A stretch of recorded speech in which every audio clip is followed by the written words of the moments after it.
Beneath the rugged terrain of Skinwalker Ranch lies a cabin investigators were never meant to find. A weather-beaten patrol shelter used by the ranch's head of security, known only as Dragon, has now been exposed as far more than a rest stop. What began as a routine patrol post unraveled into a classified containment chamber tied to decades-old psychological studies. What they dug up forced internal security to seal the site, possibly forever. Tonight, we uncover the truth hidden beneath the floorboards and why Dragon may have never been the guard. He was the test subject. Long before anyone on the current research team even knew it existed, the patrol cabin now associated with Dragon sat half-buried in silence at the farthest edge of Skinwalker Ranch. From a distance, it looked harmless, a faded structure with weather-beaten boards, a sagging corrugated roof, and a door that creaked in the wind like any forgotten storage shed meant for emergency supplies or feed sacks. Most new arrivals barely glanced at it. A building like that makes sense on a ranch often battered by storms. It blended in like a scar that time simply stopped noticing. But the silence surrounding it was louder than the wind that rattled its walls. The first sign something was off didn't come from inside, but from above. Years later, when aerial mapping was done for site monitoring, analysts noticed the cabin didn't appear on any historical construction record. No listing, no permits, no maintenance logs, nothing in prior land development files matched its presence. It was as if it wasn't supposed to be there. At first, staff assumed it had been added during the previous ownership transition. But when deeper archives were pulled, government land surveys from decades before showed that exact spot marked as Restricted Research Point, even before Skinwalker Ranch became public. Meaning, the cabin wasn't built where it made sense. It was built where something was already waiting. Satellite scans then revealed a second anomaly. The building's coordinates fell within a classified sensor monitoring zone, one that hadn't been disclosed during acquisition. Yet,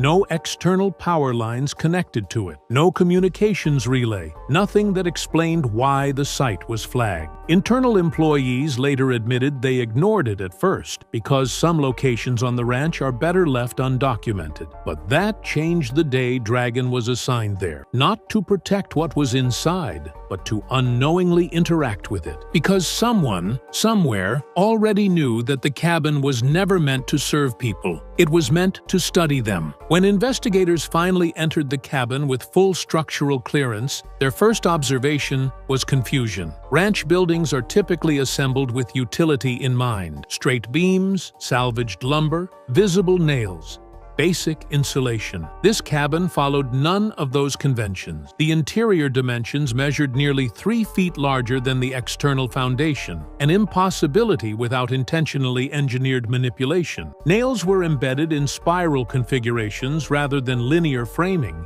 indicating repeated internal reconstruction, not to repair weather damage, but to modify chamber layout. Someone had rebuilt parts of it from the inside many times, not due to decay, but precision. Underneath the rotting floorboards, something far more alarming emerged: industrial-grade electromagnetic grounding plates, the kind used in classified laboratory environments designed to prevent external signal interference or contamination of energy readings. These plates weren't just installed, they were anchored above soil that appeared chemically sterilized. Multiple layers of metallic shielding were positioned to block frequencies rather than protect from weather. No ranch utility shed would ever require that level of electromagnetic suppression. In fact, it shouldn't even be possible to install such technology that deep without formal contracting, heavy machinery, and recorded power logistics. Yet no construction files existed, no record of delivery trucks, no engineering correspondences, nothing. Environmental sensors inside the cabin displayed temperature fluctuations in exact 5-degree increments at scheduled intervals, regulated with precision akin to controlled lab testing. Dust drifted abnormally, collecting only on surfaces away from hidden sensor alignments. Even the air felt unnaturally dense, as though designed to transmit static memory rather than store humidity. According to sensory log reconstruction, the space behaved less like shelter and more like an active test chamber tuned to interact with living cognitive presence. When the engineering blueprints surfaced through partial digital recovery, the reality became undeniable. The cabin was not built to protect staff from ranch phenomena. It was built to maintain sustained exposure to it. A passive observation box, manipulated to seem harmless, yet designed like a waiting trap with layered influence circuitry embedded into every board and beam. The real question wasn't how it was built without anyone noticing. It was who approved constructing a psychological exposure chamber disguised as a ranch shack. Dragon officially joined the security division, believing his role was standard: monitoring restricted zones, tracking perimeter breaches, deterring trespassers. On paper, his assignment seemed logical. In reality, he had been marked for this role years earlier. Data reconstruction from decrypted research archives revealed that his employment file overlapped with psychological compatibility assessments from a retired Cold War behavioral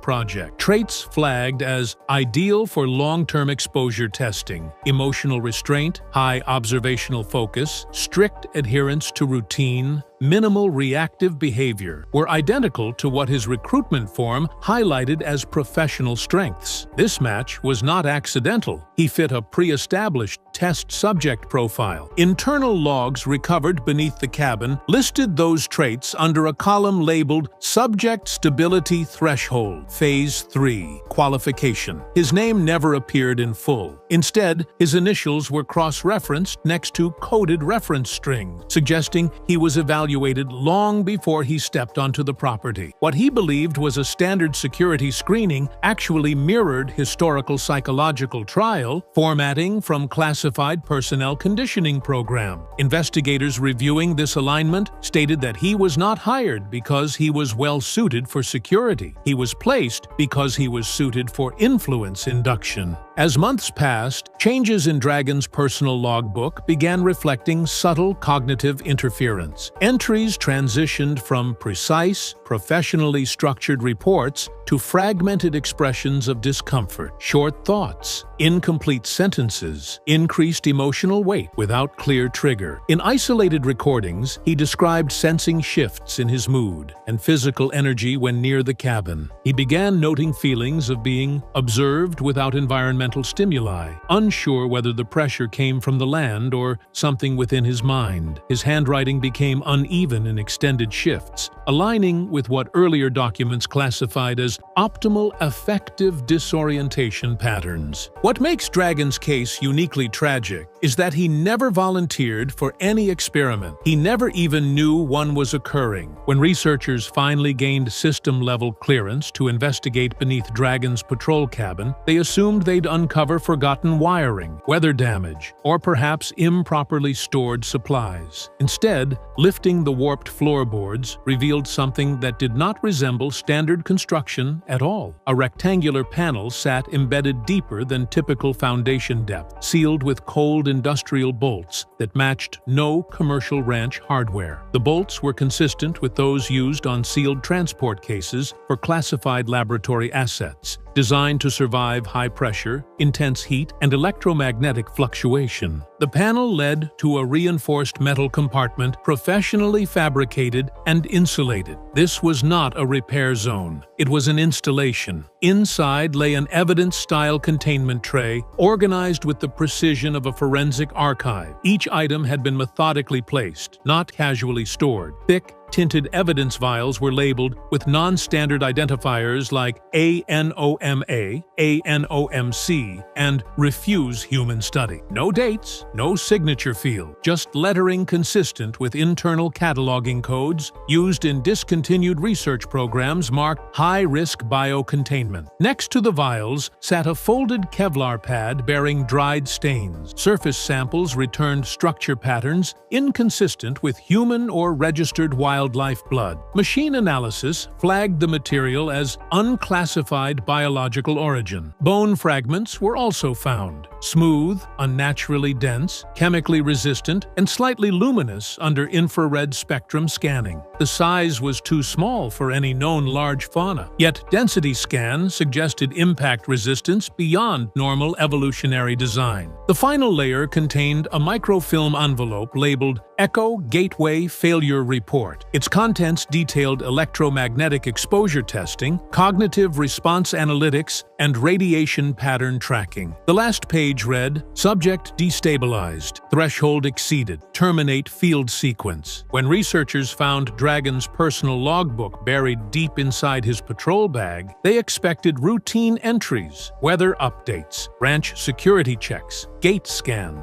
What they uncovered instead was the slow unraveling of a man who believed he was simply guarding property, unaware he was the one being studied. Early pages appeared normal: neat handwriting, precise notes on trail status, and motion sensor activation times. But midway through the journal, the tone shifted. Sentences grew shorter, words broke apart, handwriting slanted unevenly as if written with a shaking hand. And then, the timestamps began contradicting themselves. Several entries repeated the exact same minute, but described different emotional states each time. One line read, 0317, felt normal. The next, 0317, pressure behind eyes, like something pushing thoughts into place. Some timestamps were marked days into the future, others looping backwards, mirroring what was later discovered in the compromised security footage. It was as if time inside Dragon's memory didn't follow the outside world. More disturbing were the margin notes. They looked like medical-style observations, written in smaller, more controlled script, as if someone else had added them later. But forensic analysis confirmed it was Dragon's handwriting, only written while his brain was under intense stress. The notes referenced forced cognitive shifting, emotional override, recall disruption patterns. At first, investigators thought he was documenting symptoms. Later, they realized he was mirroring language found in the microfilm experiments beneath the cabin. One passage stopped the review team cold. Something watches from inside the walls, not with eyes. It waits for me to react before it does. I dream of walking away, but wake up standing in the doorway. The breakthrough came when analysts overlaid Dragon's emotional peaks, recorded in his logbook, with electrical and energy fluctuation reports from devices installed unknowingly inside the cabin wall. What the team discovered still causes silence whenever it's mentioned in internal briefing. Each time Dragon documented a spike in stress, confusion, or sudden emotional collapse, the structural monitoring systems registered sharp electromagnetic surges at the exact same timestamp, down to the second. This meant the environment was not only reacting to him, it appeared to be tracking his mental state in real time.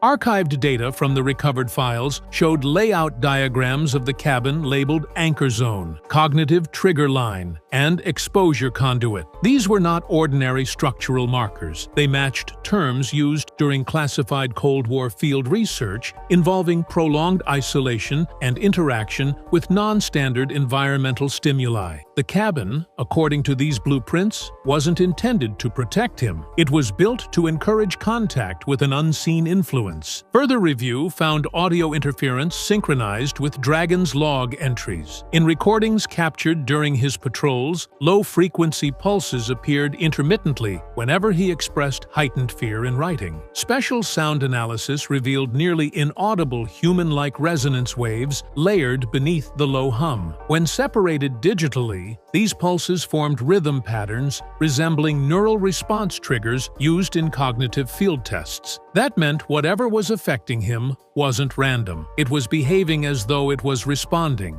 But the most alarming finding wasn't found in audio or electrical logs. It came from thermal mapping scans conducted months after his final entry. The scans revealed a consistent temperature dip, exactly 5 degrees, for 7-minute intervals, matching the precision of Dragon's behavior shifts, mentioned in his journal. Exact timing, exact change, every single day. What the team uncovered next was something that had never been discussed on camera, not during official briefings, not even behind closed doors on the ranch. When experts finally processed the microfilm labeled Echo Gateway Failure Report, the contents shattered any remaining assumption that Dragon was merely the first person affected. It revealed there was a previous subject, someone who was never supposed to be mentioned again. The report, dated decades earlier, described an experimental phase that took place long before Skinwalker Ranch became known to the public. The subject was placed in a structure almost identical to Dragon's cabin. Same electromagnetic grid layout, same internal dimensions, same proximity to the anomaly. But unlike Dragon, that individual was not monitored openly. They were monitored remotely. And according to the final line of the failure report, contact escalation exceeded psychological tolerance threshold, resulting in systemic collapse. Nowhere did it mention a rescue attempt. Even more disturbing, temperature logs, behavioral field responses, and radiation interference patterns from that abandoned test perfectly mirrored Dragon's data nearly 40 years later. This implied that whatever force was interacting with him didn't just recognize the setup, it remembered it. It was behaving as if the experiment had restarted. Handwritten in the margin of one microfilm page were the words, "Pattern persists. Entity preference indicates continuity." That simple phrase terrified analysts. It meant what was being studied might not be reacting randomly. It was showing recognition. And then, just beneath that phrase, a final note in faded ink. Subject history must remain undisclosed. Current anchor unaware of precedent. The discovery of the envelope marked "If I don't come back" shifted the entire investigation from scientific analysis into something deeply personal and terrifying. It was not stored inside the locker, where evidence was meant to be kept. Instead, it was hidden behind a thin wooden panel near the back wall, like someone wanted it to remain secret unless things reached a point where returning was no longer an option. The message inside was short, written in Jason Dragon's own handwriting, but it read like the words of someone who no longer trusted his thoughts. He didn't speak about threats the way investigators expected. He didn't refer to a creature or a presence or even a direct danger. Instead, his message described a shift inside himself. He wrote that he began waking up in the cabin without remembering ever lying down. He felt emotional responses that did not match what he was thinking. And most chilling, he believed something was trying to learn through him. He described moments where he felt drawn back toward the cabin after leaving, like his instincts had been reprogrammed. At one point he wrote, "When my mind goes quiet, I feel it try to speak through the silence." That sentence alone broke several researchers emotionally. Next to the note was a small folded photo.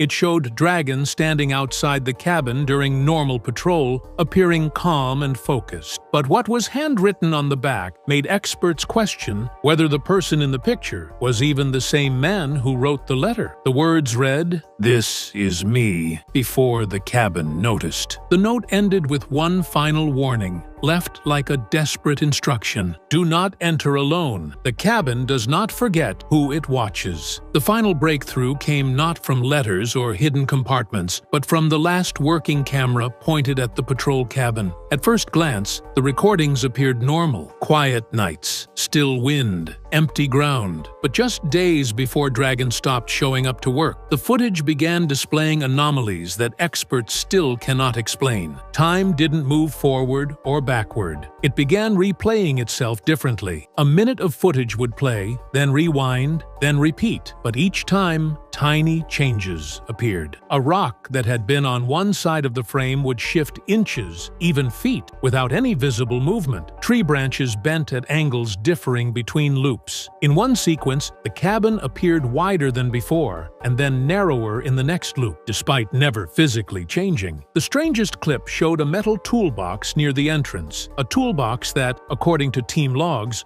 was not placed there until 3 days after the timestamp on the recording. It was labeled as reverse time footage, reality recorded from the future. When researchers slowed the footage frame by frame, they noticed faint flashes along the screen edges, not camera glare, not insects, and not weather interference. The shapes matched the symbols found in the microfilm labeled Echo Gateway Failure Report, almost like whatever this was, it was trying to communicate. Soon after, things escalated. In one recording, the shadow of the camera pole began to fade until it disappeared altogether, even though the real pole was still standing outside. Then the entire image turned black. No error codes, No static, no signal loss, just silence. Over the next 24 hours, every camera facing the cabin stopped working the same way. Not because the devices broke, because something stopped allowing them to see. The decision was made to seal the cabin permanently. Dragon avoided interviews. The team locked the evidence, and Skinwalker Ranch quietly marked the area as restricted. Dr. Travis Taylor is finally breaking his silence. Minutes ago, he revealed that an entire episode of The Secret of Skinwalker Ranch was permanently banned, not because of safety,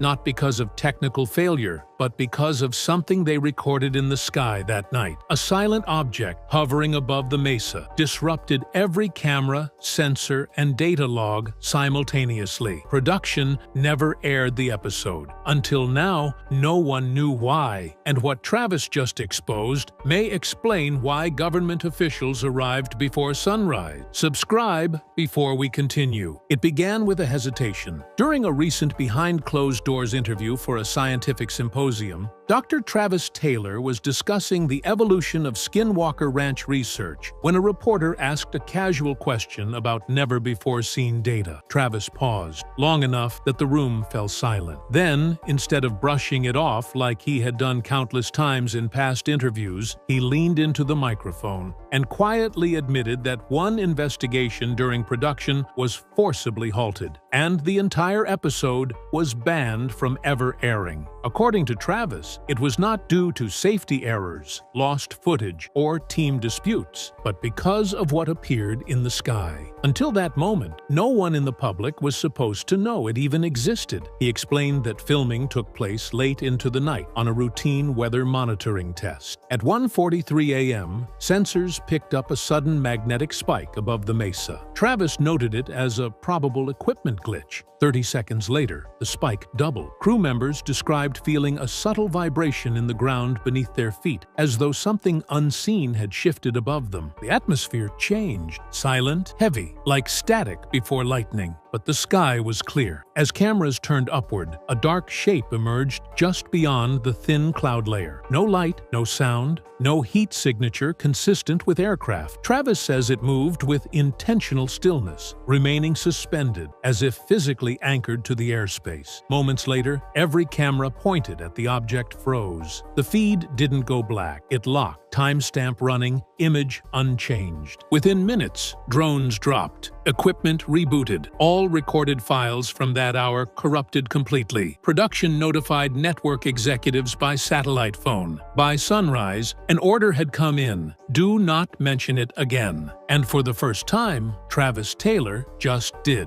According to Travis, what made that night so disturbing wasn't just the unidentified object floating silently above the mesa. It was how impossible it was to scientifically categorize. At first glance, the team suspected an experimental military drone or satellite flare. But the object seemed to generate no thermal trace, no transponder signal, and exerted sudden localized electromagnetism without registering any known propulsion. The data captured in the first 18 seconds before the equipment failure reflected directional interference, almost like targeted pressure applied to specific camera angles. It reacted to being observed, Travis stated. He claims they captured a split-second frame before system lock, a shape almost disc-like, but appearing semi-translucent, as if light warped around it. The absence of heat signature puzzled him most. If it was metal, we'd see thermal buildup. If it was plasma or energy-based, there would be dissipation. This was neither. Moments after the still image was frozen, several team members reported experiencing short-term disorientation. One crew operator described it as "my depth perception twisting inward." Another, usually skeptical, claimed a high-frequency ringing sound for nearly 40 seconds that didn't register on any device. The stationary weather sensors, however, spiked into what Travis described as vector disturbance frequencies, anomalous readings known to mimic gravitational variation. What terrified them wasn't that something was there. It was that whatever it was knew they were watching it. Instead of retreating or accelerating like objects have been seen doing before, it held its position mid-air, as if absorbing data from them. Electricity in the generator surged, cameras glitched in rotation. Communication lines went from normal to scrambled audio, momentarily transmitting reversed speech across the team's comms. At 1:46 a.m., without any visible movement, the object vanished. Not darting away, just gone. Sensors instantly flatlined, and that's when they realized the night had just begun unraveling. Seconds after the object blinked out of existence, every live feed on their central monitor wall flipped from tracking sky angles to pointing directly at the team. No one touched the control. According to Travis, it looked as though someone, or something, had remotely overridden the camera matrix. Each camera, positioned across multiple acres and locked on fixed survey patterns, simultaneously shifted inward to center on the men and women in the command trailer. It was watching them back. The tech team scrambled. Systems were manually rebooted, cables were physically pulled, backup batteries were disengaged, yet the feeds remained active. Our equipment wasn't online, yet it was still broadcasting, Travis recalled. It was like the entire system had a memory of us, even after it was dead. Audio clips recovered later were far worse. A total loss of radio communication occurred for 2 minutes and 24 seconds. But during that blackout, static wasn't silent. Instead, fragments of conversations, their own voices from earlier in the evening, began playing back, distorted and reversed, as if mocking them. One clip repeatedly looped Travis's earlier statement: "We must observe without interfering." Only the playback distorted it into something horrifying. "We observe, you interfere." Temperature inside the trailer dropped 15 degrees in under a minute. Cold, without wind or reason. The generator outside surged erratically. Several crew members described feeling as if an invisible pressure pressed against their chest, making breath difficult. A seasoned military contractor, normally composed under stress, abruptly exited the trailer without explaining why, and refused to return for the remainder of the night. When the camera feeds finally cut to black, one screen, just one, remained lit. It showed an infrared silhouette standing approximately 40 yards from the trailer, not moving, no heat output, just an outline of a figure-shaped void. Travis stepped outside to confirm visually. There was nothing there, yet inside, the image stayed on screen until all power died. That was the moment he realized this wasn't just technology failing, it was being controlled. After the camera feeds cut to black and the silhouette vanished from the infrared monitor, the team retreated from the trailer, rattled but trying to regain control. Travis, always the scientific anchor, ordered a full reset of the command center. Backup power was initiated using portable generators, and 3 researchers attempted to re-establish baseline communications with the off-site monitoring facility. What happened next pushed the team from shaken to deeply disturbed. At precisely 2:13 a.m., while rebooting the external tracking system, the FLIR, forward-looking infrared,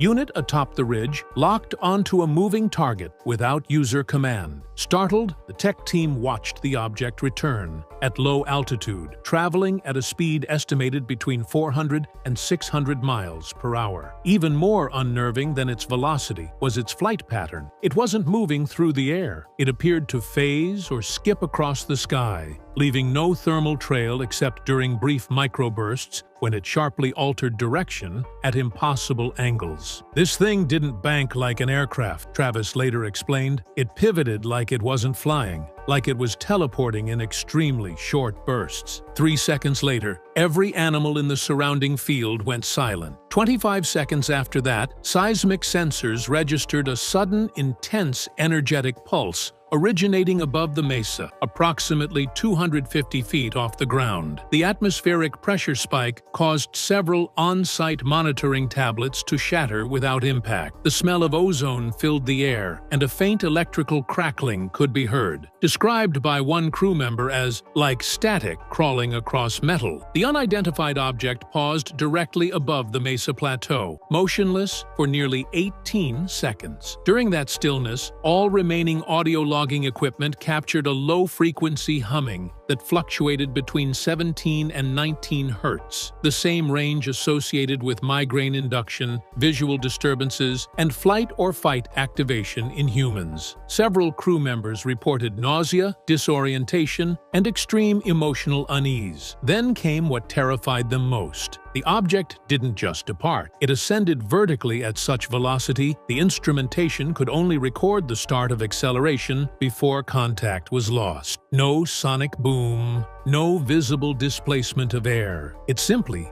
vanished. Moments later, the primary system console, which had remained offline since the blackout, powered back on by itself. A single message appeared across all screens. Not yours to see. No one in the command center typed it. That was the moment Travis Taylor realized this was no longer observation. They were part of the experiment, and the question none of them could shake was, how long had it been watching them first? The mesa went dark again after the message appeared on the monitors, but the team wasn't done processing what they just witnessed when another wave hit. This time not visual, but electrical. Travis ordered the remaining equipment to be shut down. He wanted controlled silence, no interference. Yet, even with power cut off at the breaker box, handheld EMF meters began spiking higher than any reading previously recorded on the ranch. The spikes weren't random, they were patterned. One meter flashed at 2.4 milligauss, then 4.8, then 9.6, ascending in a perfect doubling sequence as though mapped to a binary progression. Travis, shocked, muttered, "That's not natural. Something's counting." Before the crew could respond, the EMF readings jumped past measurable thresholds. The instruments overloaded and went silent. Immediately after that silence, every smartphone in the command area, powered off and with batteries removed, vibrated simultaneously. When they checked the screens, each displayed the same thing, a timestamp of 2:13:18. The exact second the object paused above the mesa before its vertical departure. They hadn't taken their phones outside. They hadn't stood beneath the object. It had marked them from afar. As the EMF wave continued radiating outward, crew members reported a strange static sensation along their arms, as though hair follicles were being tugged. One historian on site began speaking incoherently, referencing dates from 1776, 1947, and 2023 in rapid succession, none of which connected coherently. Another researcher suddenly vomited without showing any symptoms moments prior. Several described the sensation of pressure inside their ears, as though they'd entered a deep underwater descent. The most unsettling response came from a former military intelligence officer assigned to observe the ranch operations. He froze in place, eyes unfocused, and whispered, "It's testing our reactions. It's seeing how far it can push." When asked what it was, he blinked, regained awareness, and claimed no memory of speaking. Travis later theorized that the surge wasn't merely energy, it was directional stimulus, something probing both physiology and cognition. Minutes after the wave dissipated, a geologist monitoring subterranean channels reported a sudden pressure flux beneath the mesa, the same pattern observed before past anomalies involving cattle decompressions and light beam anomalies. The implication chilled Travis more than anything else that night. Whatever was above wasn't just affecting electronics, it was probing the people, testing what the human threshold was, and the energy signatures indicated one alarming truth, that whatever they encountered was not leaving. It was repositioning, waiting, or worse, preparing for the next escalation. Following the EMF surge, the research team was advised to suspend investigation and evacuate until conditions stabilized. Travis, however, insisted they review all data before leaving the property. "If we walk now without understanding what just happened," he said, "we may never get another chance." It would be a decision that many on the crew later regretted. At approximately 3:07 a.m., they attempted one final sweep of the mesa access point. 3 team members, including Travis, stepped outside the command trailer with handheld detection gear and radiation counters. Temperatures were stable. EMF was no longer spiking. But the moment they passed beyond the floodlight's perimeter, their radios crackled. Not with static, but with their own voices from earlier that day. One transmission repeated a phrase that Travis had uttered during routine setup hours earlier. If tonight is quiet, we look deeper, except the playback warped it. If they're quiet tonight, we go deeper. The distinction hit hard. As they neared the mesa's shadow line, the ridge monitoring unit, completely disconnected since the blackout, activated on its own. A deep, bass-like vibration rolled under their feet. The sensation was similar to standing next to a freight train passing under the ground. The radiation counter jumped from normal levels to nearly 30 microsieverts in under 5 seconds, forcing them to halt. One operator began bleeding lightly from his nose. Then, the environment shifted. Wind began blowing from the wrong direction, inward, toward the mesa, even though weather records confirmed still air that night. Dust, leaves, and dry brush gravitated towards a point near a rock shelf. It was like the land itself was exhaling towards something unseen. Travis shouted for retreat, but the ground suddenly rumbled, a shallow quake without any seismographic alerts off-site. Then, the floodlights went out, all of them. Every single light source, even battery lanterns and infrared beams, extinguished instantly, as if swallowed rather than shut off. One team member screamed in the darkness, not out of pain, but panic. He reported seeing movement beside him, a humanoid outline walking parallel, matching his pace without producing sound. Others felt a sudden gravitational pull toward the mesa, as though their center of mass was temporarily manipulated. Travis, barely able to see, issued the command to abort and fall back to the trailer. The entire retreat happened in silence. No footsteps heard except their own. No wind, only pressure. When they reached the threshold of the command center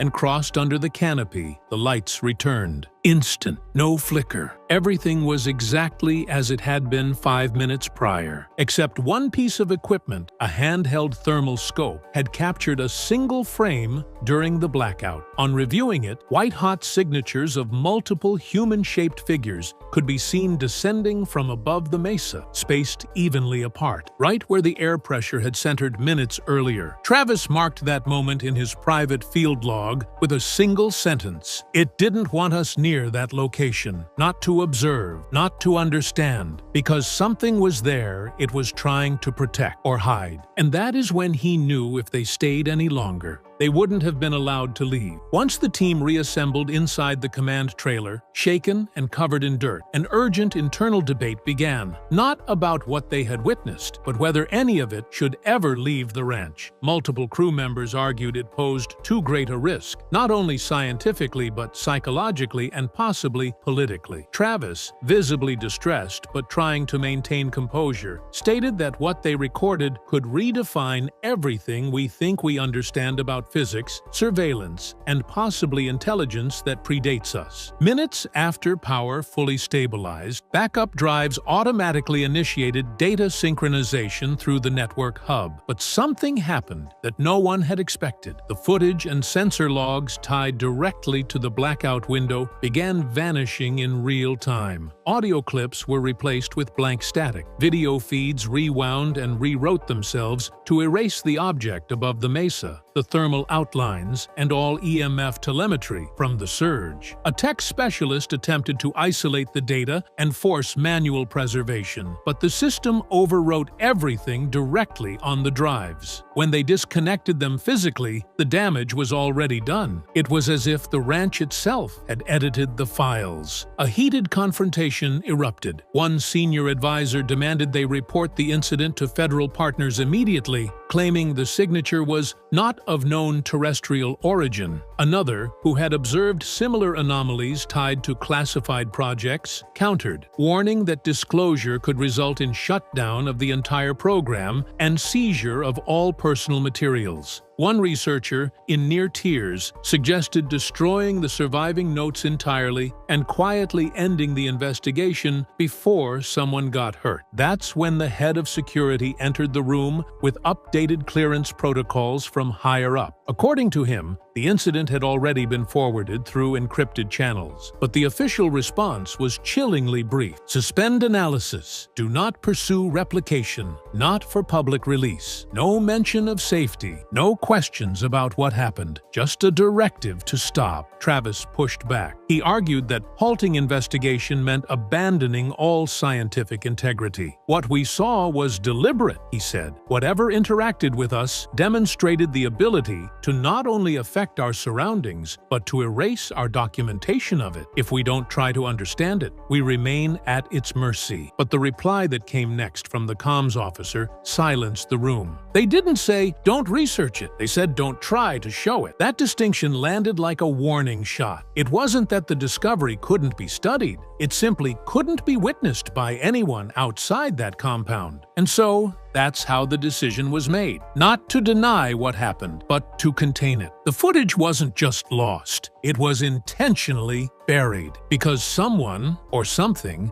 had made it very clear that the world isn't supposed to see what really happened that night above the mesa. In the months that followed, silence became policy. Contracts were extended, statements were moderated, and that night was officially categorized as data corrupted due to environmental interference. But off-camera, the crew's behavior spoke volumes. Several members left the field entirely, some reporting persistent nightmares of a figure standing beyond their window, while others claimed their electronics would activate without power, just like the ranch equipment did during the incident. One technician even relocated out of state, telling a colleague, "I can work somewhere with ghosts or creatures, but not something that watches you think." Travis quietly preserved fragments of evidence through handwritten logs and voice recordings made on analog devices, machines incapable of remote access. In one log, he wrote, "Whatever we encountered did not react to us. Its appearance triggered our observation systems. We weren't recording it, it was activating us." When production resumed, the Mesa episode was scrapped and replaced with safer content. Viewers saw controlled edits, lost equipment data, unstable weather, no mention of airborne anomalies. But earlier this year, during a private panel, Travis broke the script. Without naming specifics, he said, "There was one night when the ranch decided what it would let us see, and it chose something we weren't prepared for." That comment was cut from official release within 24 hours, but a leaked offline clip now circulates quietly among researchers. Travis ended his private memo with a chilling line. "We keep trying to study the phenomenon, but what if that night it was studying us? Not to harm, but to measure response." And that leaves one final question, the one the footage didn't erase. If it already knows how we react, what happens when it decides to test us again? Season 6 of The Secret of Skinwalker Ranch was supposed to deliver answers. Instead, it revealed something so disturbing that even Dr. Travis Taylor, a man of science, was left speechless. Beneath Utah's red earth, the team uncovered what appears to be a buried intelligence, something ancient, engineered, and very much alive. The ranch didn't just fight back, it warned them, "Stay tuned," as we break down the moment the mystery of Skinwalker Ranch was finally solved, and why that truth may be far more terrifying than anyone expected.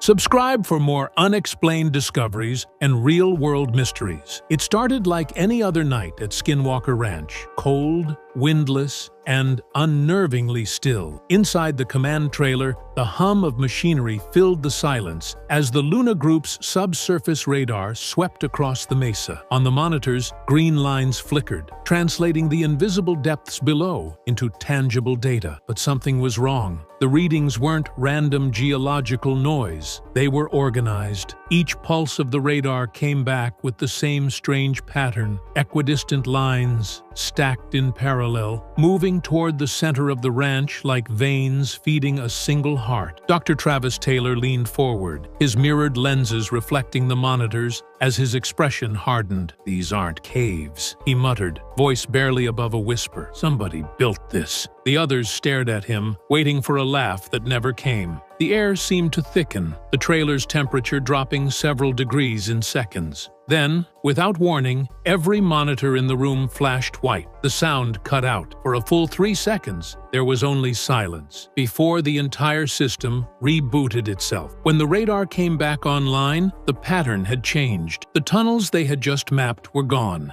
replaced by blank readings, as though the Earth itself had erased them. "What the hell?" murmured Eric Bard, tapping the keyboard. "We didn't lose signal. It just deleted itself." Then came the vibration. A deep, bone-rattling hum rolled through the floor like a heartbeat beneath their feet. Caleb Bentz looked around nervously. "It feels like the ground knows we're watching it," he said. Travis didn't respond. He just kept staring at the screen, eyes wide. He'd spent years chasing UFOs, energy bursts, and inexplicable phenomena. But this was different. This was intelligent behavior, a defense mechanism. The lights flickered again. Static crawled across the monitors, spelling out shapes that looked almost deliberate before vanishing entirely. In that moment, every man in the trailer understood. They hadn't just discovered something buried under the mesa. They had alerted it. Whatever slept beneath Skinwalker Ranch was now awake, aware, and reacting to their intrusion. And as Travis muttered quietly to himself, "Something down there doesn't want to be found." The next morning, under the thin Utah sunlight, the Luna Group doubled down. Jeremiah Pei, the young visionary behind their advanced radar technology, wasn't ready to back off. His team rolled out a series of subsurface scanners that used frequency stacking, a method so sensitive it could detect air pockets at the atomic level. "If something's down there," he said, "we'll see it." But even his voice carried unease. The men knew the ranch had a reputation for punishing curiosity. As the new equipment powered up, the command trailer hummed like a living thing. On the screen, the Earth unfolded in layers, strata, fault lines, and voids. But this time, what emerged wasn't geological chaos. It was geometry. Beneath the mesa ran a series of perfect straight corridors, evenly spaced, each one connecting to a larger central structure. "That's not erosion," Eric Bard whispered. "That's design." The realization hit hard. Nature doesn't build in right angles. Someone, or something, had carved these lines intentionally. As Jeremiah expanded the scan radius, the voids revealed a lattice, a network converging beneath three of the ranch's most infamous hotspots: the Triangle, the East Field, and the Mesa itself. The very places where cameras malfunctioned, compasses spun wildly, and UFOs appeared without warning. Travis Taylor stepped closer to the monitor. "These tunnels," he said quietly, "they're not random.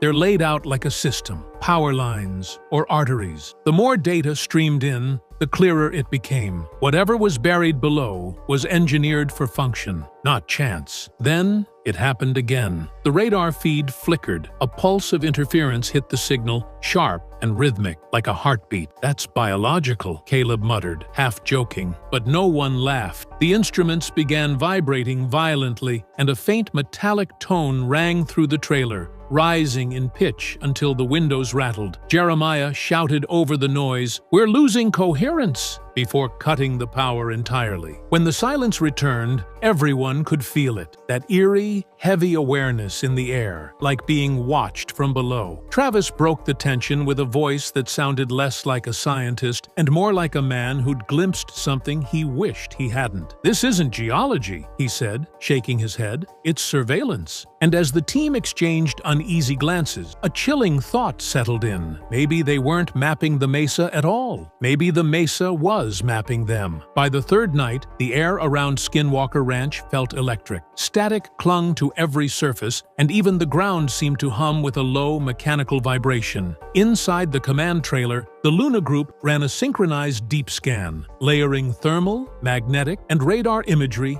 in one sweep. If the mesa had secrets, this was the night they'd finally be exposed. The first few passes came back normal. Soil density, mineral veins, fractured bedrock. But then, the screen shifted. A cluster of shapes began forming beneath the center of the triangle. At first, it looked like an error, a blur of overlapping frequencies. But as Jeremiah's team stabilized the signal, the blur resolved into structure. The readings showed a massive hollow void, perfectly symmetrical, buried more than 400 feet below the surface. Its walls were smooth, its boundaries precise, a chamber so large and mathematically clean it couldn't have been formed by any natural process known to geology. The room fell silent except for the low hum of the monitors. Travis Taylor adjusted his glasses, staring at the data. "That's not natural," he said flatly. "That's built." His voice cracked slightly at the last word. When they rotated the imaging, the true scale came into view, The chamber spanned nearly the length of a football field, with angular corridors connecting it to the same lattice of tunnels they'd discovered earlier. One of those tunnels ran directly beneath the metallic anomaly that had destroyed their drills years ago. The same spot where Thomas Winterton had suffered that inexplicable skull swelling. The pieces were starting to align in ways that defied reason. Brandon Fugel, usually calm and analytical, stepped closer to the screen, his face pale. "You're saying there's a structure," he said quietly, "a facility under my property?" Before anyone could respond, the screens flickered again. The chamber's image distorted, then pulsed with a faint blue glow, like light bouncing off metal deep underground. The equipment began to whine.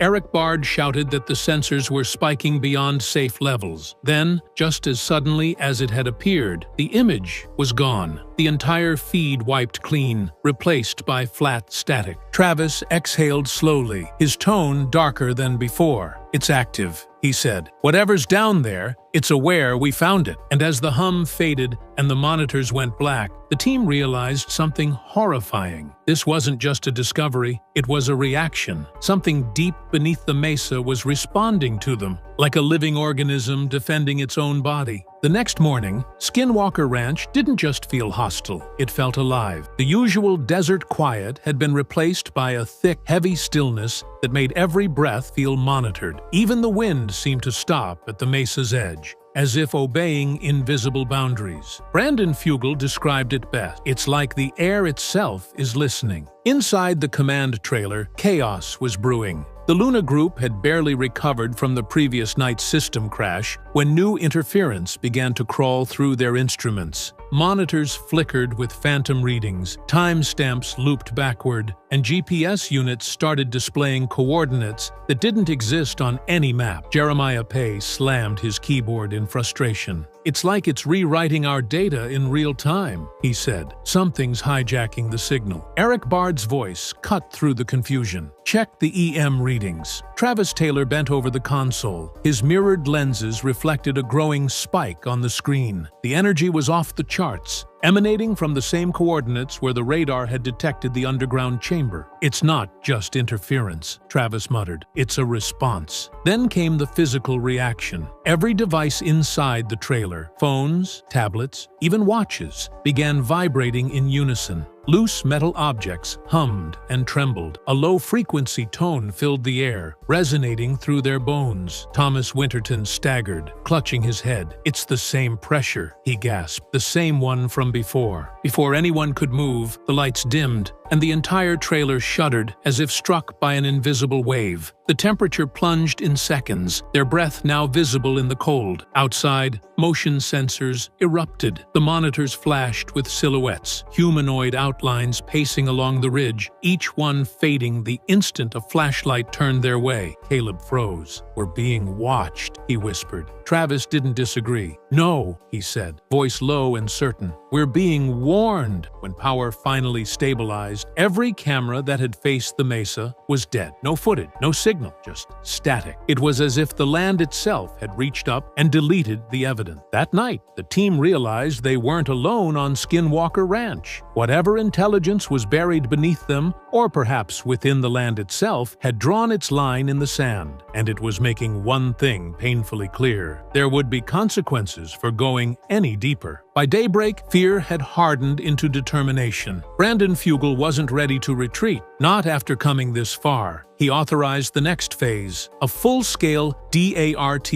aerial sweep, using deep atmospheric radiotomography to map what traditional radar could not. The device was mounted beneath a helicopter, designed to scan both ground and sky, to pierce whatever invisible barrier the ranch seemed to generate. The operation began under a storm-gray horizon. From the command trailer, the Luna Group monitored the chopper's feed in real time. The data started smooth: electromagnetic density, moisture levels, air ionization. Then, Within seconds of passing over the triangle, the feed snapped to static. Every line of data flatlined. It wasn't noise, distortion, or weather. It was absence. A void that swallowed the signal whole. The pilot's voice cracked over the radio. "I've lost my compass. Controls feel heavy. We're being pulled." The entire room went cold. On the monitors, the helicopter's lights flickered and bent, shimmering as if passing through liquid. To the naked eye, it appeared to blur in and out of existence. One moment solid, the next ghost-like, distorted by some unseen distortion in the air. "Pull back!" Travis Taylor barked, gripping the comm. The pilot tried, but the craft didn't respond immediately. Alarms blared, and the DART unit beneath the fuselage began to overheat, red lights flashing across every screen. Eric Bard shouted the temperature readings, 80 degrees Celsius and climbing, even though the helicopter was flying through freezing desert air. Then the pilot's voice came again, strained and shaking. "There's something pacing us. It's right beside us." From the ground, the team could see it, a shadow, darker than the clouds, matching the chopper's movements perfectly. It wasn't visible on infrared. It wasn't a reflection. It was following. Then, just as the helicopter cleared the ridge, the signal reappeared, clean, crisp, and perfectly normal, as if nothing had happened. The pilot landed hard, stepping out pale and trembling. "It felt like we flew through a wall," he muttered. Inside the command trailer, Travis stared at the recovered data in silence. The readings showed something beyond comprehension. A vertical column of distortion stretching straight up from the mesa into the sky. A perfect cylinder of electromagnetic interference extending miles high, like an invisible tower connecting Earth to somewhere above. He looked at Brandon and said the words no one wanted to hear. "That's not nature. That's design." Whatever was hiding beneath Skinwalker Ranch wasn't just underground. It reached into the air, surrounding them in a cage of unseen energy. The team hadn't just discovered a barrier, they'd flown straight into it. After the chaos in the air, the team made one collective decision. If the sky was off limits, they'd go underneath. Travis Taylor authorized a deep Earth probe deployment into the heart of the anomaly, near the exact coordinates where the DART system had collapsed. The device, equipped with reinforced casing and heat-resistant sensors, was designed to transmit even under electromagnetic duress. But everyone in the trailer knew the risk. The last time they drilled here, the ground had fought back. The operation began in silence. The hum of the drill was low and steady. The data stream clear. Eric Bard called out the readings as they came in. Sediment, clay, fractured rock layer, depth 120 feet. Then the feed froze for a fraction of a second before correcting itself. A flicker that sent a wave of unease through the crew. Jeremiah frowned. "That wasn't lag," he said. "It's like something down there edited the signal." At 200 feet, the data spiked. The probe's magnetometer readings climbed past safe levels, and the temperature began to surge unnaturally, 10, 15, 20 degrees above ambient in under a minute. Then, the camera feed distorted, its view twisting into a haze of static and heat bloom. Through the blur, something metallic glimmered, a smooth, curved surface embedded deep in the rock, reflecting light like liquid steel. "That's it," Travis said, leaning closer. "That's the same signature we hit years ago. The chamber, the anomaly, the buried structure that refused to be breached." He ordered the team to stop drilling, but before the signal could be cut, the probe's temperature shot up past 90 degrees Celsius. Every alarm in the trailer screamed at once. Eric lunged for the kill switch, but the feed had already gone black. Then, without warning, the ground moved. A tremor rippled through the mesa, knocking tools from tables. Outside, dust rose in thin spirals as if drawn upward by invisible pressure. The team stumbled out of the trailer just in time to see a burst of blue light erupt from the drill site, a glowing sphere, silent and perfect, hovering 6 feet off the ground. It pulsed once, twice, then shot straight into the sky, vanishing without sound. No one spoke for nearly a minute. The smell of ozone hung in the air, The instruments were fried, not damaged, but erased. Every log, every data stream, gone. Travis finally broke the silence, his voice low, heavy with understanding. "That wasn't a malfunction," he said. "That was a response. Whatever was buried beneath the mesa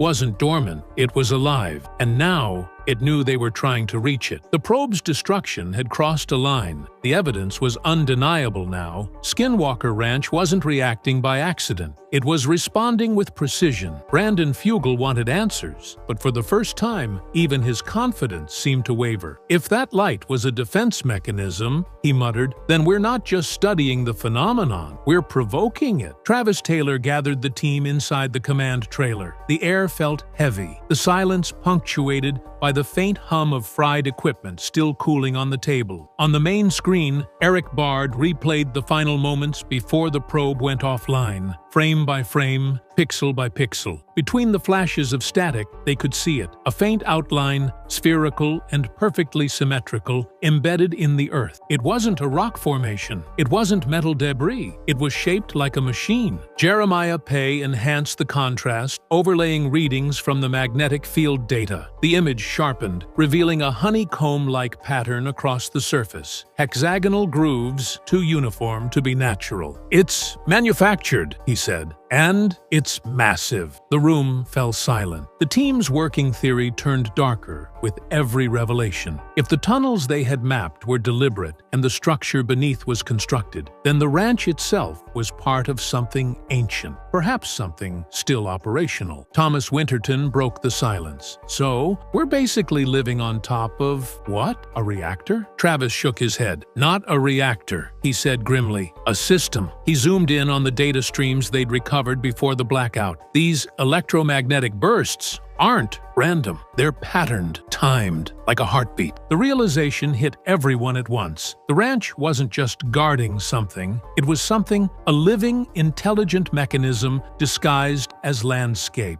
Before anyone could speak, the trailer lights dimmed again. The EM meters spiked on their own, and the air thickened, vibrating with a deep resonance. Cameras outside flickered, showing static silhouettes darting between the mesas. Tall, distorted figures, humanoid, but wrong in proportion. For a moment, one paused near the fence line, head tilted, staring directly toward the trailer. Caleb whispered, "It's watching us." Travis didn't flinch. "No," he said, eyes locked on the monitors. "It's studying us, the same way we've been studying it." The thought settled like a weight over the room. Skinwalker Ranch was no longer a mystery they were trying to solve. It was a sentient system, ancient, engineered, and awake. And as of that night, it had finally turned its gaze back on them. By dawn, no one slept. The team had gathered under the flickering lights of the command trailer, surrounded by screens that refused to stay stable. What little data they'd salvaged painted a horrifying picture. The underground tunnels weren't random.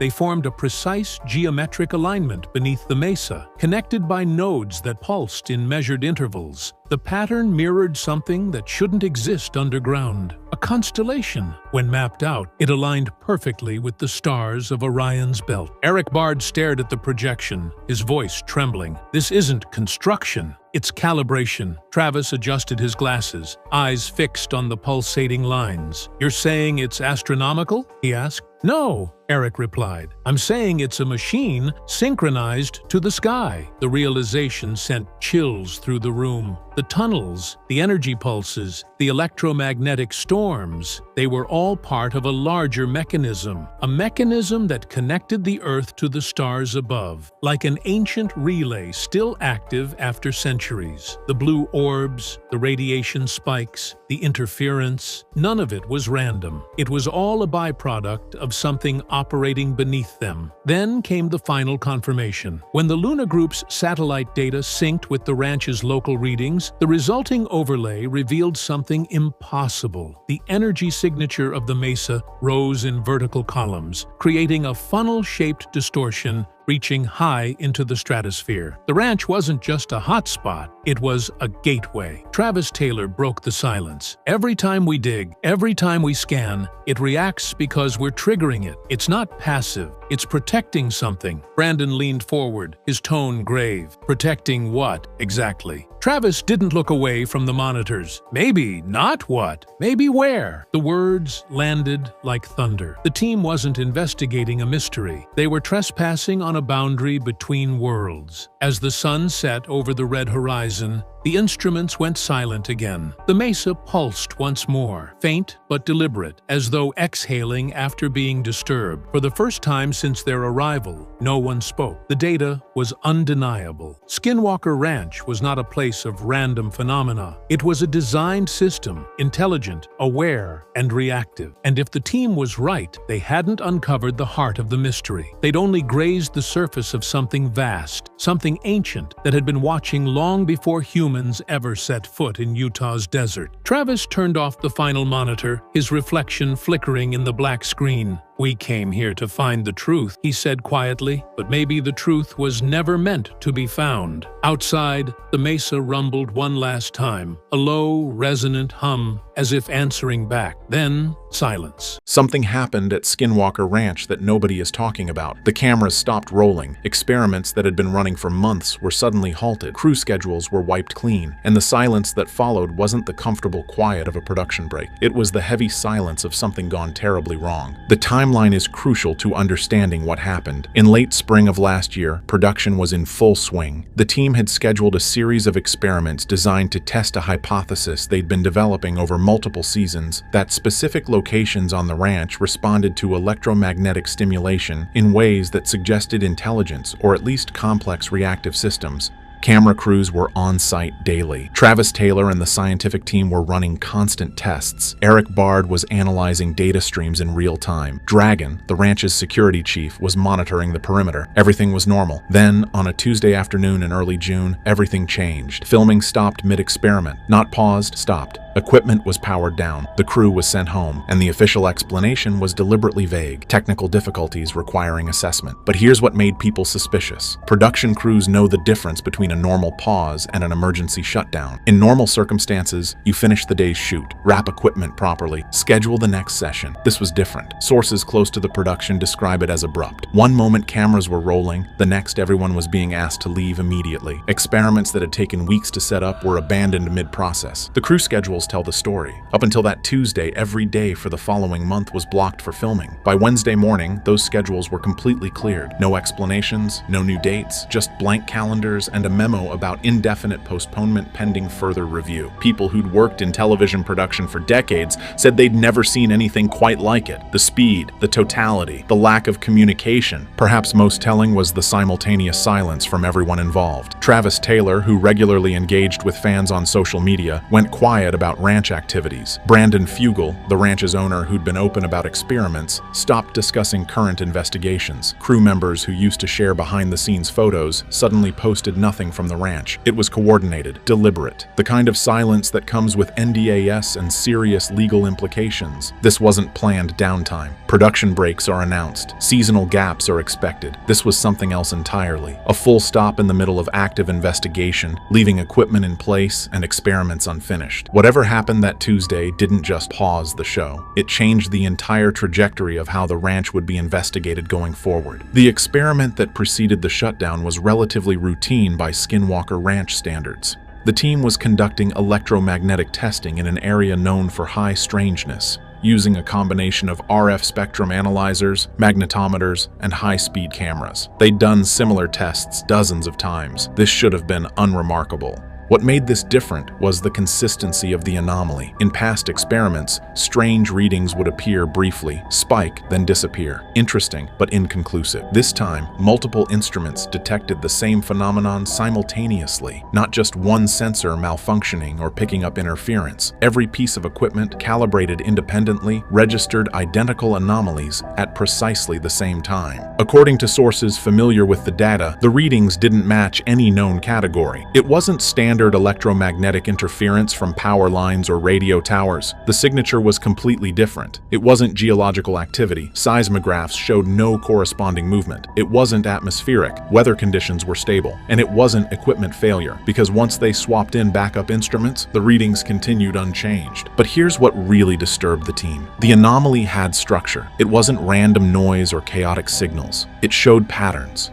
Repetition, sequences that suggested organization. One researcher, speaking anonymously, described it as looking less like natural phenomena and more like data transmission, as if something was broadcasting on frequencies they happened to be monitoring. The data was concerning because it didn't fit into comfortable categories. UAPs can be explained away as misidentified aircraft or atmospheric phenomena. Geological anomalies can be attributed to unique mineral compositions or underground structures. Electromagnetic interference can be blamed on equipment or distant sources, but data showing clear structure, perfect synchronization across multiple independent systems, and patterns that suggested intentional organization, that was something different entirely. This wasn't interesting data that would make for a compelling episode. This was concerning data that made scientists stop and reconsider whether they should be conducting these experiments at all. Because if something was responding to their tests, if something was broadcasting back, then the fundamental assumption underlying the investigation was wrong. They weren't just observing passive phenomena, they were interacting with something active. The data review session that followed the experiment revealed something that shouldn't have been possible. Conflicting readings that violated basic physics were appearing simultaneously. Instruments detecting electromagnetic fields in ranges that should have required massive power sources, yet thermal imaging showed no heat signatures. Radiation detectors registering particles that left no trace on film or digital sensors. Audio equipment picking up frequencies below human hearing range, but sound pressure meters showing no corresponding waves. Scientists on the team started using a term they'd avoided throughout the entire investigation: impossible. Not unlikely, not unexplained, impossible, because the data sets were mutually exclusive. If instrument A was correct, instrument B's readings couldn't exist. If instrument B was functioning properly, instrument A's data violated known laws. Yet both were calibrated correctly, both were functioning as designed, and both were recording contradictory realities. Then came the detail that made everyone stop talking and start genuinely worrying. The signals didn't stop when they shut down the equipment. Standard protocol after capturing interesting data is to power everything down, verify the anomaly disappears, then power back up to see if it returns.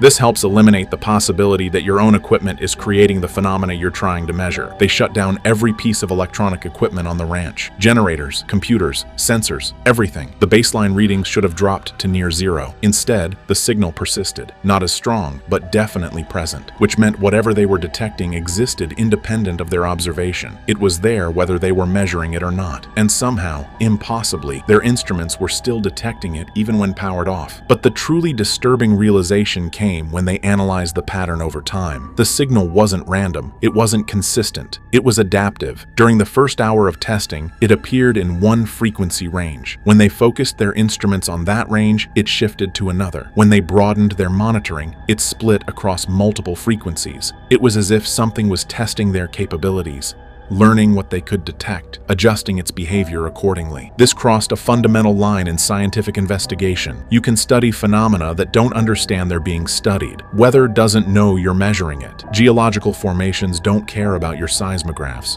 But if something is responding to observation, if it's adjusting behavior based on how you're measuring it, then you're not conducting passive research anymore. You're engaged in an interaction, and interactions can go both ways. Before this experiment, safety concerns at Skinwalker Ranch focused on practical matters. Don't stand under the drilling rig. Wear protective equipment during rocket launches. Maintain safe distances from high-powered laser and RF equipment. Standard industrial safety protocols for the kind of testing they were conducting. But after this data came back, the conversation about safety changed fundamentally. Medical monitoring of team members had been routine throughout the investigation. Blood work, basic physicals, standard stuff to ensure nothing on the ranch was causing obvious health problems. But in the days following this particular experiment, several team members reported symptoms that couldn't be easily explained. Severe headaches that lasted for days, sleep disruption, vivid dreams that multiple people described in eerily similar terms, a general sense of unease that persisted even after leaving the property. One researcher researcher described it as feeling watched, even at home, hundreds of miles from the ranch. Another reported technology malfunctions that started after the experiment. Phones dying randomly, computers crashing, electrical systems in his house behaving strangely. Were these symptoms connected to the experiment, psychosomatic responses to fear, or something else? The team couldn't say with certainty, and that uncertainty was itself concerning. Dr. Travis Taylor, who'd been advocating for increasingly aggressive testing to provoke responses, suddenly started talking about protocols and caution. Sources say he had conversations with Brandon Fugel about whether they were exposing the team to something they didn't understand and couldn't protect against. Not physical danger, you can wear protective gear and maintain safe distances, but psychological or neurological effects that might not show up on standard medical tests. The phrase that kept coming up in internal discussions was informed consent. Everyone on the team had agreed to investigate strange phenomena. They'd signed waivers acknowledging physical risks, but nobody had consented to exposure to something that might affect consciousness or cognition in ways medical science couldn't predict or treat. How do you get informed consent when neither you nor your subjects understand what you're dealing with? This was the moment when the investigation stopped being about discovery and became about exposure, about whether pushing for answers was worth potential harm to the people doing the pushing, and critically, about whether continuing to provoke responses was making things worse. Because if the phenomena could adapt, if it could respond, if it could somehow affect people even after they left the property, then every experiment wasn't just gathering data. It was escalating an interaction that nobody fully understood. Anyone who's watched the show closely over multiple seasons can see the shift. Certain locations on the ranch that were featured prominently in early episodes quietly disappeared from later investigations, not because they stopped being interesting, because they became too concerning to continue studying with cameras rolling and crew members present. One area in particular, a section near the East Field, was the focus of intense investigation in the first 2 seasons. High radiation readings, strange lights, equipment malfunctions, classic Skinwalker Ranch phenomena. Then, after a specific incident that was filmed but never aired, that zone was quietly removed from the rotation. Experiments started happening everywhere else on the property. That particular location stopped appearing in episodes. The official explanation when fans noticed was simple. They were exploring other areas of the ranch to get more comprehensive data, but people familiar with the production tell a different story. After the incident, a decision was made at the highest levels that this area would be monitored remotely only. No personnel on site during active phenomena, no film crews. The zone wasn't abandoned because it was uninteresting. It was cordoned off because it was too active. What makes avoidance revealing is context. Throughout the show's run, the team has deliberately put themselves in uncomfortable situations, flying helicopters in areas known for equipment failure, digging in zones with radiation concerns, conducting experiments that they knew might trigger reactions. These aren't people who scare easily or avoid risk, so when they collectively decide that a location is off limits for direct investigation, it tells you something significant happened there. Sources describe the incident that led to the decision as a near miss, not physical danger in the traditional sense. No one was injured, but something happened during filming that made everyone present extremely uncomfortable. Multiple crew members refused to return to that specific area. Insurance concerns were raised, and Brandon Fugel made the call that whatever data they might gather wasn't worth the risk to personnel. The lesson here is important. Some areas aren't off limits because they're empty or explained away. They're restricted because they're too full of activity that nobody wants to interact with up close anymore. Observation from a distance is one thing. Direct exposure is something else entirely, and the decision to maintain distance after years of aggressive investigation speaks volumes about what they experienced in that zone. One of the strangest aspects of the shutdown involves the delayed reaction to footage. During filming, everyone on site was focused on equipment, data streams, and immediate observations. The atmosphere was professional, scientific, controlled. Yes, strange things happened, but in the moment, with cameras rolling and a job to do, people stayed focused on documentation. The unease came later, during the review sessions when editors started going through raw footage frame by frame, when producers watched everything that had been captured without the distraction of being on site. That's when people started seeing things that nobody noticed during actual filming. Details in the background, patterns in the data visualizations, sequences that didn't make sense when viewed in isolation, but became disturbing when seen in context. One editor described the experience as watching something change the longer you looked at it. He'd review a segment, mark it for inclusion, then come back to it hours later and see something different. Not literally different, the footage hadn't changed, but his perception of what was happening in the frame had shifted. Details that seemed insignificant during the first viewing became prominent. Patterns emerged that he couldn't unsee once experiments noticed. Multiple crew members reported that reviewing footage affected them more than being on the ranch during filming, which doesn't make logical sense. You'd think direct exposure would be more impactful than watching recorded video in a comfortable editing bay. But the repeated viewing, the ability to pause and examine frames, the process of trying to understand what they'd captured, that's what got under people's skin. Then came the reports from people who worked on the footage off-site, away from the ranch entirely. Editors in Los Angeles, color correction specialists in New York, sound designers who never set foot in Utah. They started reporting strange experiences, dreams about the ranch, a sense of being observed while working on specific segments, technology problems that seemed concentrated around footage from particular experiments. This is where things get genuinely unsettling. If phenomena could somehow extend beyond the physical location through recorded media, then documentation wasn't a safe distance observation anymore. It was a vector. Every copy of the footage, every hard drive, every review session, potentially extending whatever was happening at the ranch to people who'd never been there. The real shock didn't come from being present during the experiments. It came from trying to understand what had been captured afterward. Networks shut down productions for predictable reasons. Budget overruns, declining ratings, cast conflicts, safety violations, standard entertainment industry issues that happen all the time and get resolved through normal business processes. What happened with Skinwalker Ranch wasn't any of those things. The show was profitable, ratings were strong, the team worked well together. By every conventional metric, production should have continued. But there's a difference between a ratings problem and a liability problem. Ratings can be fixed with better marketing or format changes. Liability issues, especially ones involving crew health and safety, require immediate action and careful legal review. When multiple people start reporting psychological effects, when medical concerns arise, when insurance companies start asking questions, that's when network executives get involved directly. Sources within the network describe a series of high-level meetings that happened in the days following the shutdown. Legal teams were consulted, insurance carriers were notified, medical professionals were brought in to evaluate crew members. This wasn't creative executives discussing storylines.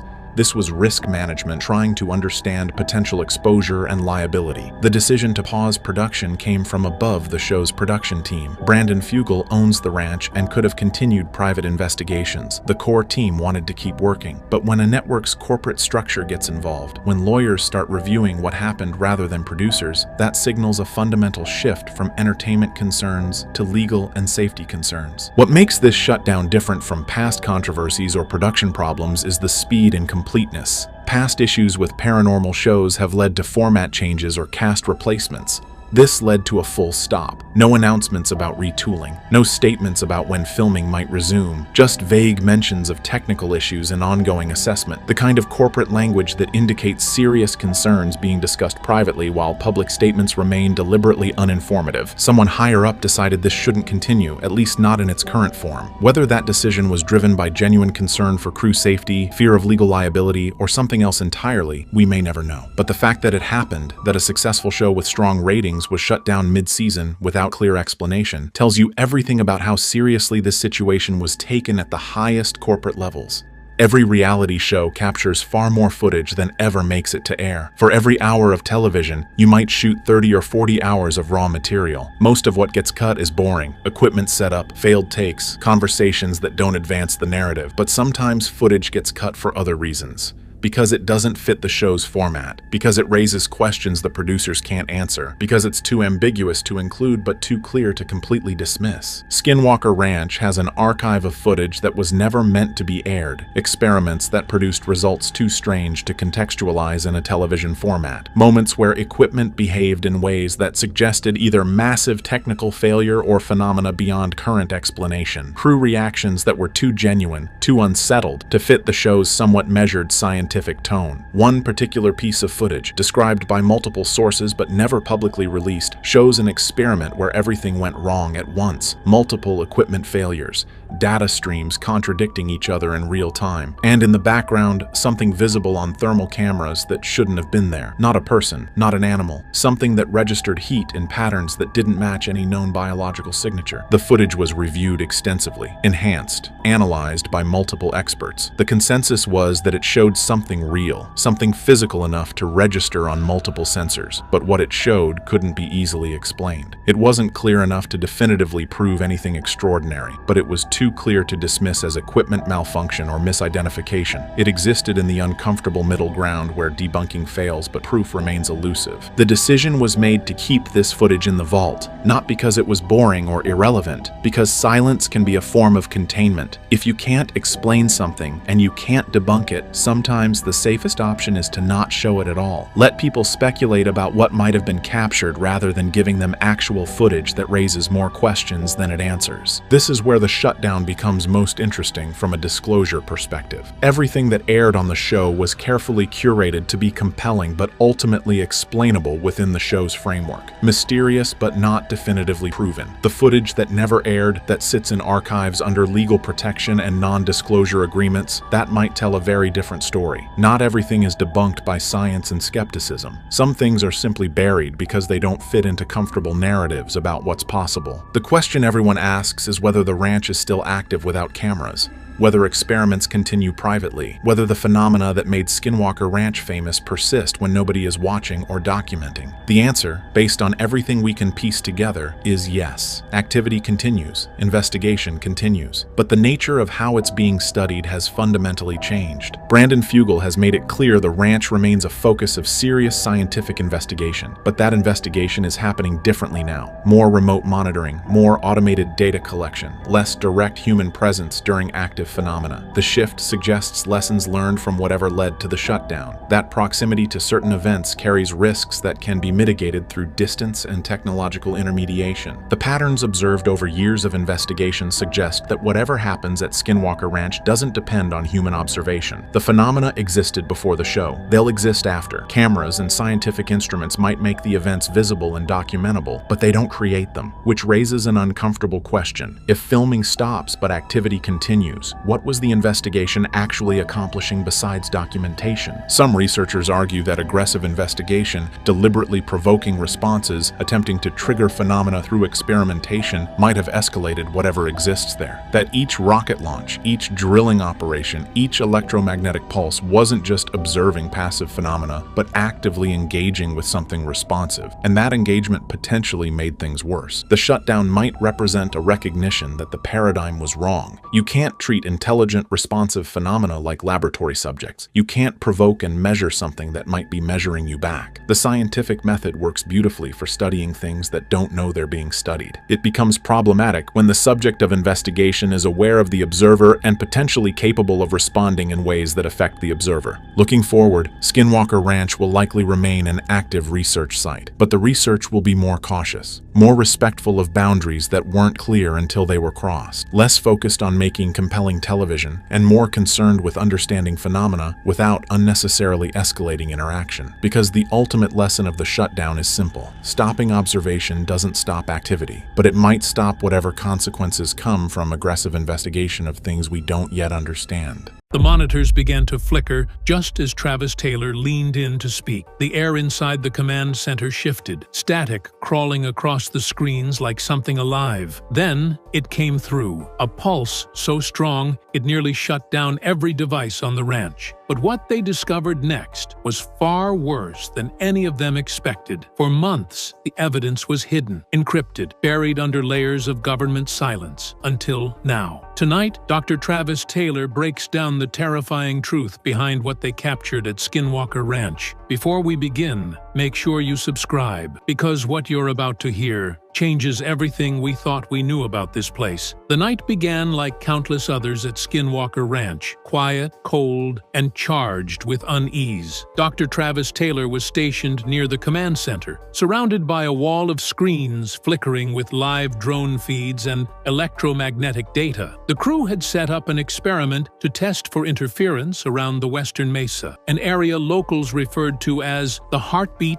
of the ranch. The readings had been stable for hours, until suddenly every monitor flashed red. The instruments screamed as electromagnetic frequencies spiked into impossible ranges. At first, Travis thought it was a system overload, equipment failure from Utah's brutal desert cold. But when 3 separate meters began pulsing in identical rhythm, His stomach sank. This wasn't random noise. It was communication. Outside, the night erupted with movement. The cattle in the far pasture stampeded toward the fence, their cries echoing across the canyon. One of the thermal cameras locked onto a heat signature hovering 20 feet above the ground. It moved deliberately, pausing, rotating, then drifting across the field like it was scanning the land below. The team scrambled to track it, but every piece of equipment started to fail in sequence. The radar jammed, the Wi-Fi cut, even the backup generator stalled for a full 30 seconds. In the silence that followed, they could hear a faint, low-frequency hum, like an engine idling somewhere beneath the earth. Taylor stared at the pulsating graphs on his screen, realizing the impossible truth. The signal wasn't just interference. It was repeating with precision.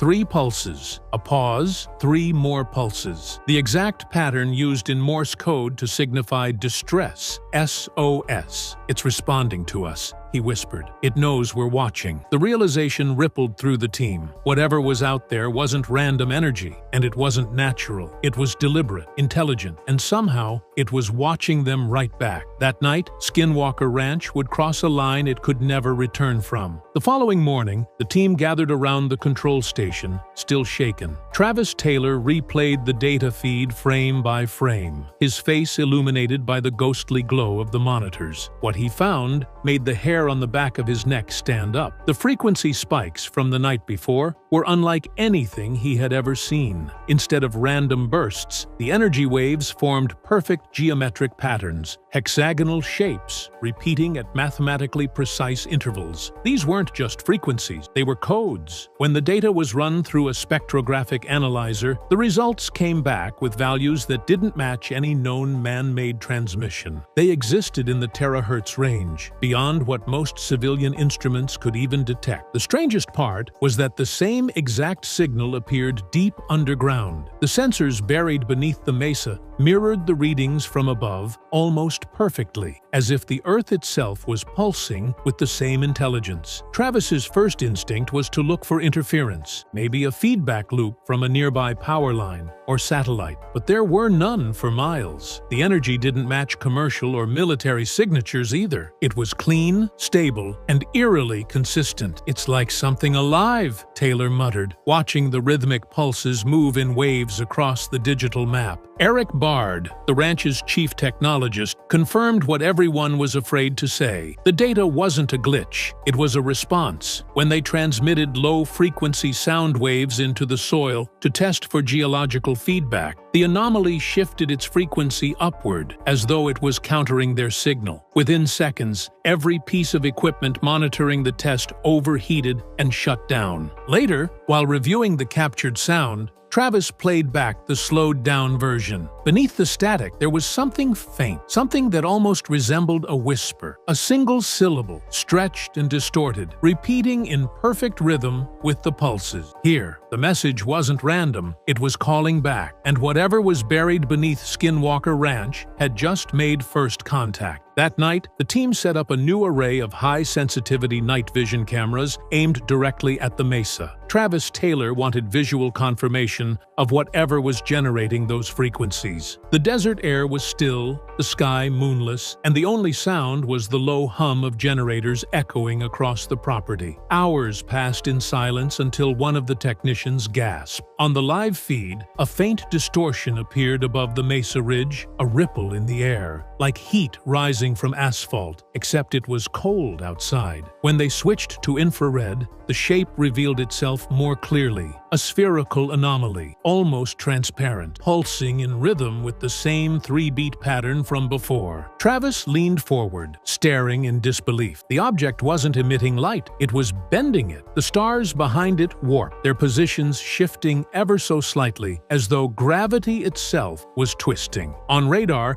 it showed up as a solid contact, something physically there, yet invisible to the naked eye. Moments later, one of the surveillance drones flying nearby abruptly lost control, its camera feed spinning wildly before cutting to black. When they recovered the drone the next day, its onboard data recorder contained a few seconds of corrupted video. But frame by frame, deep within the static, something could be seen. At first, it looked like a burst of light, but when enhanced, the image revealed structure, a vast geometric mass hovering silently above the mesa. Angled surfaces, reflective patterns, and strange inscriptions that appeared to shimmer like liquid metal. The object was massive, easily hundreds of feet wide, yet it vanished from radar as quickly as it appeared. "That's not a craft," Travis whispered, his voice shaking. "That's a doorway." A sudden vibration rattled the command center windows, followed by an electromagnetic pulse that knocked out power across the entire property for 7 full minutes. In that darkness, several crew members later reported seeing small glowing orbs hovering outside the windows, silent, watching, moving in perfect synchronization. When the lights flickered back on, the distortion was gone, and the night returned to an eerie, unnatural stillness. But the readings on the monitors told a different story. The anomaly hadn't disappeared. It had moved closer. The morning after the blackout, the ranch felt heavier, like the air itself had absorbed the fear from the night before. Travis Taylor walked the property with Eric Bard, inspecting the equipment. That's when they noticed something wrong near the north pasture. One of the cattle was missing from the herd. The GPS tag on its collar was still transmitting, but the signal wasn't moving. When they found it, the animal was lying perfectly still in the grass, untouched, no signs of a struggle, and no blood. Its eyes were open, but glassy and lifeless. The other cows refused to go near it, forming a wide circle as if obeying some primal instinct. The closer Travis got, the stranger it became. The animal's hide wasn't torn or burned. It was flawless, but when he tried to lift one of the legs, it felt unnaturally light. A small incision near the rib cage caught his attention, a perfect oval about 3 inches long, as if done by a surgeon's laser. Inside, the organs were gone, completely gone. No traces of removal, no pooling, no blood, just empty space. The tissue surrounding the cut was cauterized, burned from the inside out. Travis radioed for the rest of the team. Within minutes, their radiation meters began spiking. The soil around the carcass was magnetized, and the air temperature dropped by several degrees within a matter of seconds. When they examined the animal with ultraviolet light, faint symbols became visible on its skin, circular patterns resembling constellations, glowing briefly before fading away. They collected samples and sent them to 3 independent labs. 2 refused to release their findings, citing anomalous biological properties. The third analyst, who initially agreed to run full DNA and isotopic testing, suddenly vanished, stopped responding to emails. His phone disconnected. The report he was preparing was never submitted. Travis later admitted that this was the moment everything changed. "We weren't dealing with just energy anymore," he said quietly. "Something here was alive, something that kills without leaving fingerprints, and watches us do the cleanup." That night, they placed motion cameras around the pasture. At 3:12 a.m., one of them captured movement, a shimmering distortion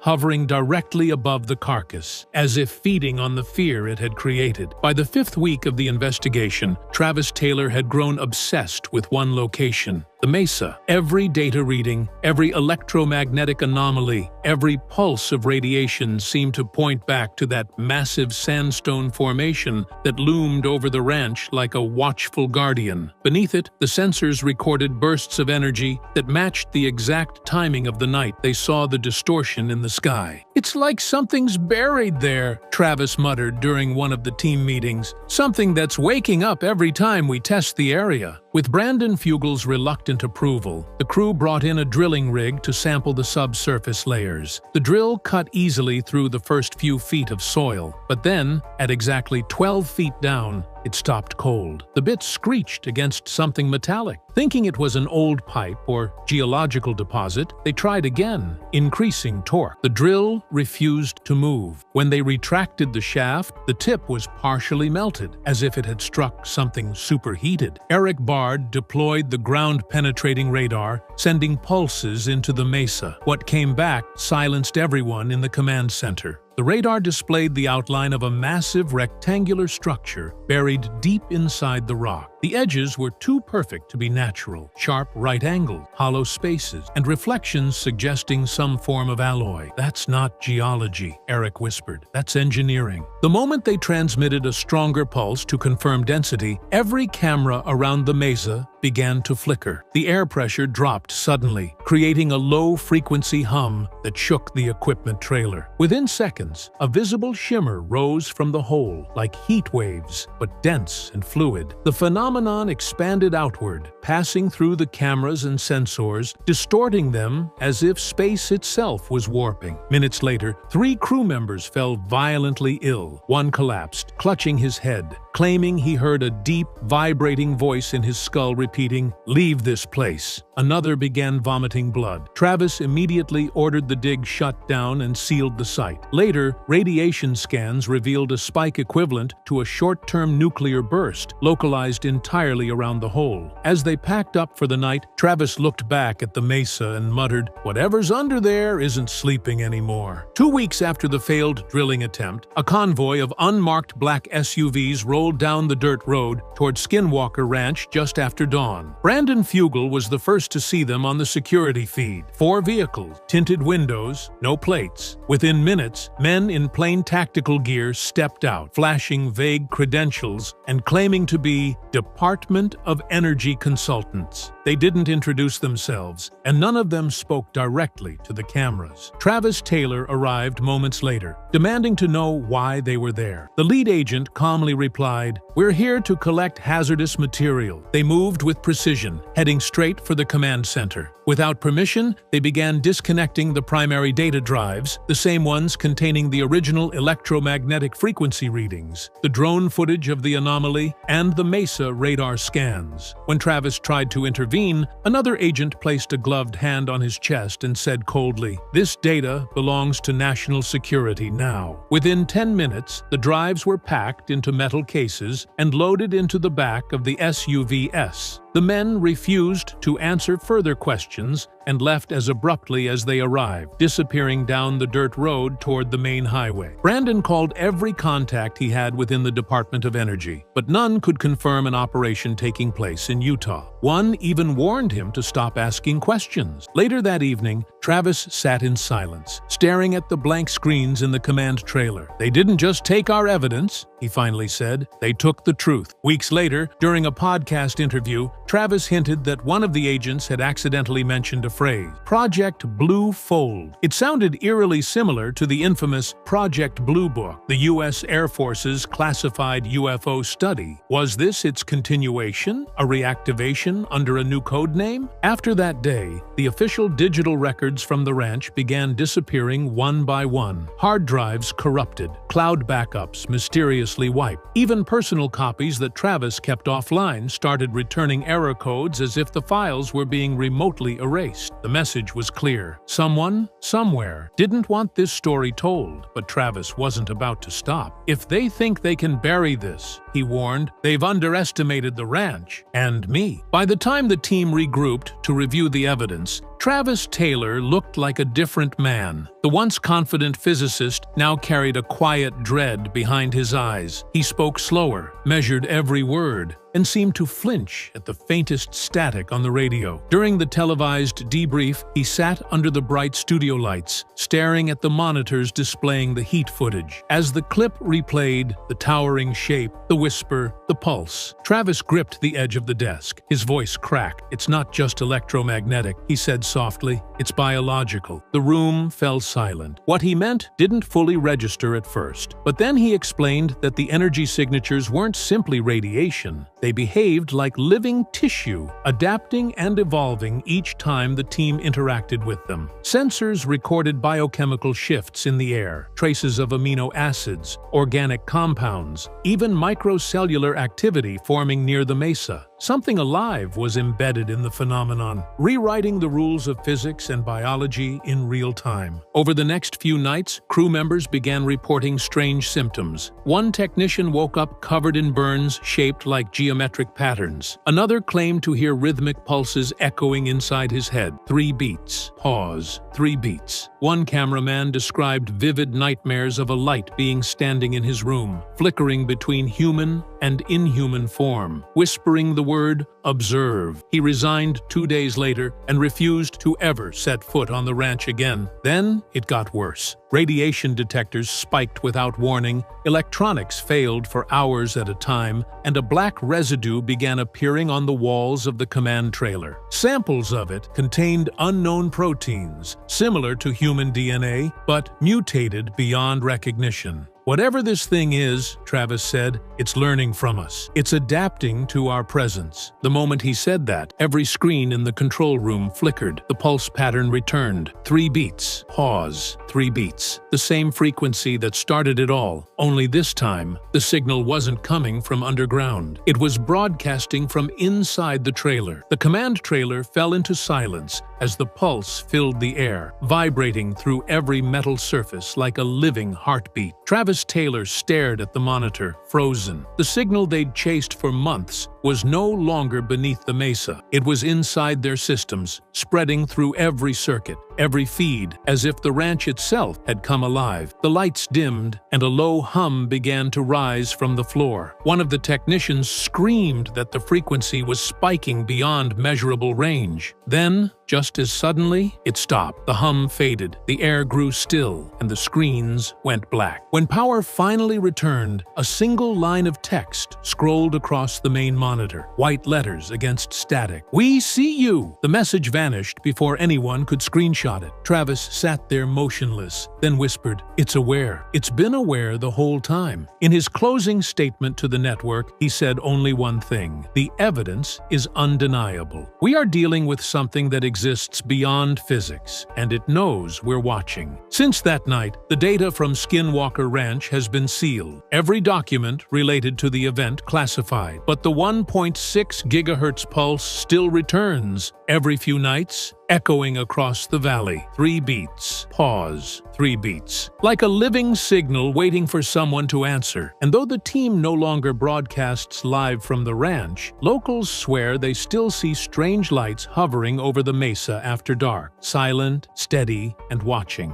Travis won't speak publicly anymore, but in one leaked voicemail he left for Brandon Fugel. His voice trembled as he said, "It's not done with us. It's calling us back. Whatever's buried under Skinwalker Ranch didn't want to be found, and now it may never let them leave."